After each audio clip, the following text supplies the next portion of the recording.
کیسے چپ رہوں کے ساتھ ڈاکٹر ظفر جازب آپ سے مخاطب ہیں۔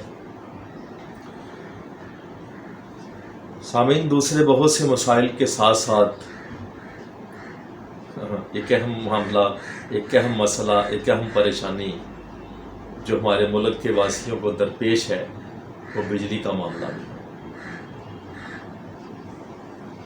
موسم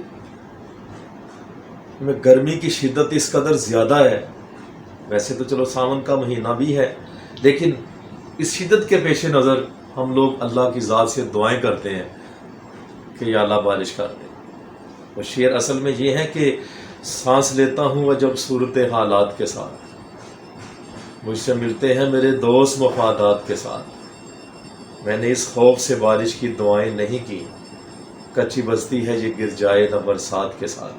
لیکن یہاں ہوتا یہ ہے کہ بارش ہوتے سار ہی بجلی گھنٹوں کے لیے غائب ہو جاتی ہے، تو میں اس میں پھر ترمیم یہ کر کے مصرع اس طرح کہہ رہا ہوں کہ میں نے اس خوف سے بارش کی دعائیں نہیں کی، کنیکشن ناقص ہے اتر جائے گا برسات کے ساتھ۔ تو سمجھ سے باہر ہے کہ آخر یہ سارے مسائل ہمارے ہی ملک میں کیوں کہ جہاں وسائل کی کوئی کمی نہیں۔ تو جہاں جہاں بھی یہ مسئلہ درپیش ہے وہاں وہاں کے ایس ڈی او صاحب، افسران بالا صاحب جو ہیں انہیں مستقل بنیادوں پہ اس کا توڑ کرنا چاہیے، تاکہ جس وقت آندھی یا بارش کی شکل بنے تو عوام بجلی سے محروم نہ ہو جائے۔ ہم جس علاقے میں رہ رہے ہیں منڈی بہاولدین کا علاقہ، تو یہاں تو یہی کچھ ہوتا ہے کہ بارش بنتی ہے تو ہمارے چہروں پہ ایک وہ کہہ لیں کہ زندگی کی روشنی کی، امید کی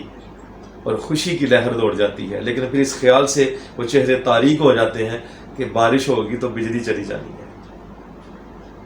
تو وابڈا کے محکمے سے تعلق رکھنے والے لوگ اس کا مستقل حل نکالیں تاکہ عوام کم از کم باقی نعمتوں سے تو محروم ہے ہی، بارش سے تو محظوظ ہو سکے۔ اللہ ہم سب کا حامی و ناصر ہو۔